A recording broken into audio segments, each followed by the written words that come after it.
उत्तर और दक्षिण की दिशा में ना सोएं, क्योंकि वो बदलाव आपके लिए बिल्कुल भी अच्छे नहीं हैं। अपने टखने के ठीक ऊपर तक अपने पैरों को अंदर रखें और इसे ढक लें और 30-40 मिनट ऐसे ही बैठें। अगर आप ऐसा करते हैं तो जो लोग एलर्जिक हैं वो ठीक हो जाएंगे।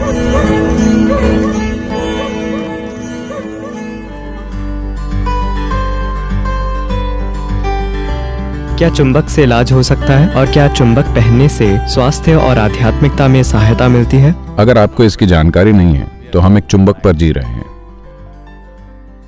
धरती एक चुंबक है, क्या आप जानते हैं? इसका एक उत्तरी और एक दक्षिण ध्रुव या पोल है और हम एक चुंबक पर जी रहे हैं।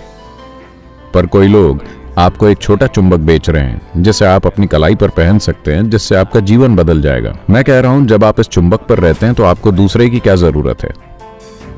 ये एक काफी बड़ा चुंबक है और ये काफी प्रभावी है और आपका शरीर भी इसी चुंबक का एक हिस्सा है और ये अपने आप में एक चुंबक है। हो सकता है बहुत से लोग चुंबक की तरह काम नहीं कर रहे हैं, वो सबके साथ विपरीत ध्रुव हो सकते हैं या फिर एक ही ध्रुव जिससे हर कोई दूर होना चाहता है। तो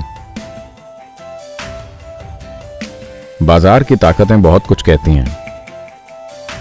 अगर आप अपने शरीर पर चुंबक पहनते हैं तो इससे आपके शारीरिक मापदंड में कुछ बदलाव आ सकता है, लेकिन इसका कोई मतलब नहीं है।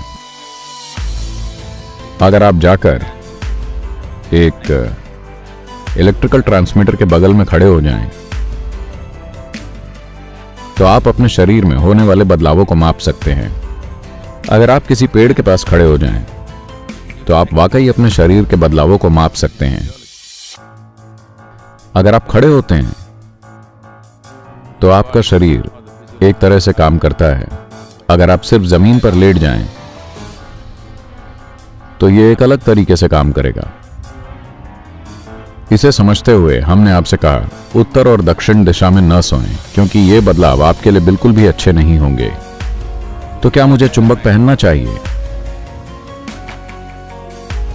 जरूरी नहीं है। उससे कुछ बदलाव हो सकते हैं।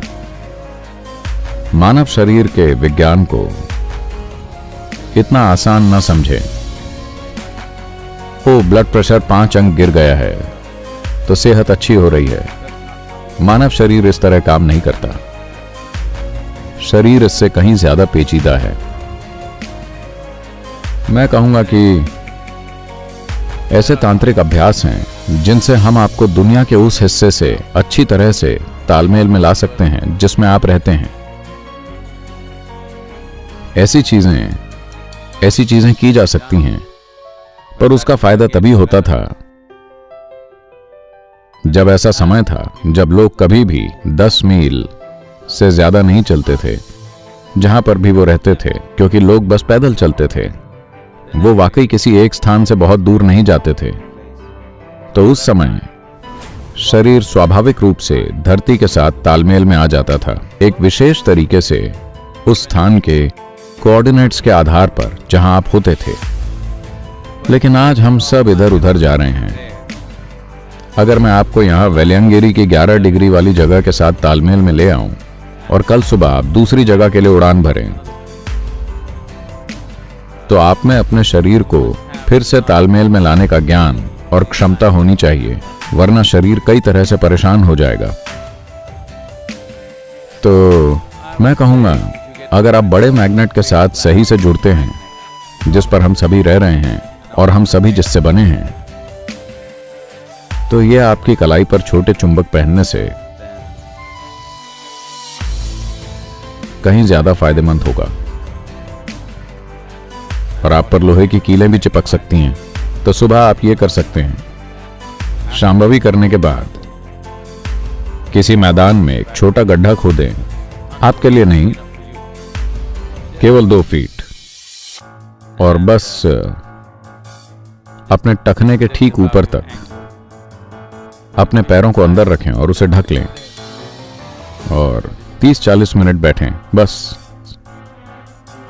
धरती से जुड़े रहें। आपका शरीर खुद को बड़े चुंबक के साथ तालमेल में ले आएगा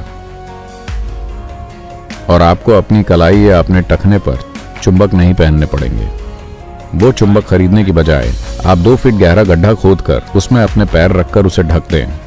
आपका सिस्टम बड़े चुंबक के साथ बहुत अच्छे से तालमेल में आ जाएगा और इससे कई चीजें जुड़ी हुई हैं, कई सारी चीजें। लोग एक सरल कॉस्मेटिक तरीका अपना रहे हैं। वो मिट्टी का स्नान या मड बाथ ले रहे हैं। धरती में दफनाया जाना बेहतर होगा, लेकिन आपकी गर्दन तक दफन होने का आसान तरीका मिट्टी का स्नान है। आप कोई भी आजमा सकते हैं, लेकिन पैरों को गाड़ना आसान है। अगर आप ऐसा करते हैं तो आप देखेंगे कम से कम सेहत के मामले में आप में से जो लोग एलर्जी से पीड़ित हैं,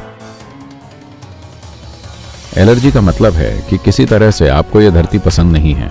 आप में कुछ ऐसा है जो यहाँ के जीवन या इस धरती की जीवन बनाने वाली सामग्री के साथ तालमेल में नहीं है।